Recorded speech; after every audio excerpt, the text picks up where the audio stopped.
హ్మ్.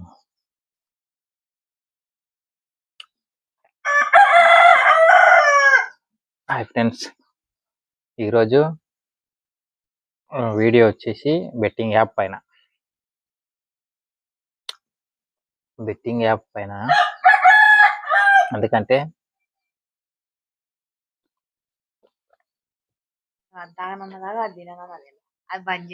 నీవు అంబలి తెచ్చిస్తే మామిడి పండు తెచ్చిస్తే నేను మాట్లాడే టాపిక్ పక్కకు పోతుంది, ఇట్లా ఉంటుంది. మళ్ళీ నువ్వు అందుకే నేను మాట్లాడినాక తెచ్చి అని చెప్పి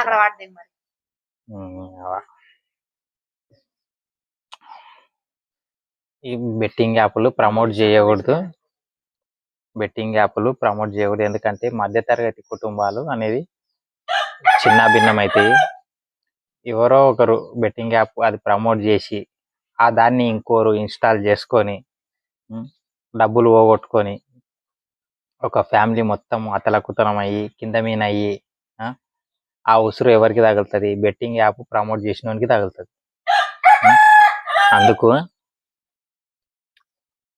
బెట్టింగ్ యాప్లు ప్రమోట్ చేయకూడదు. ఎంత యూట్యూబ్లో ఫేమస్ అయ్యి బెట్టింగ్ యాప్లు ప్రమోట్ చేసి ఏమొస్తుంది మీకు? మంచి పేరు. యూట్యూబ్లో ఫేమస్ అయితే మంచి పేరు వస్తుంది. అవసరమా చెప్పది? కానీ ఆ కుటుంబం చిన్న భిన్నం అయితే ఆ ఉసురు మీకు కాదు, మీ ఫ్యామిలీకి మొత్తం తగులుతుంది. పైసలు పోగొట్టుకొని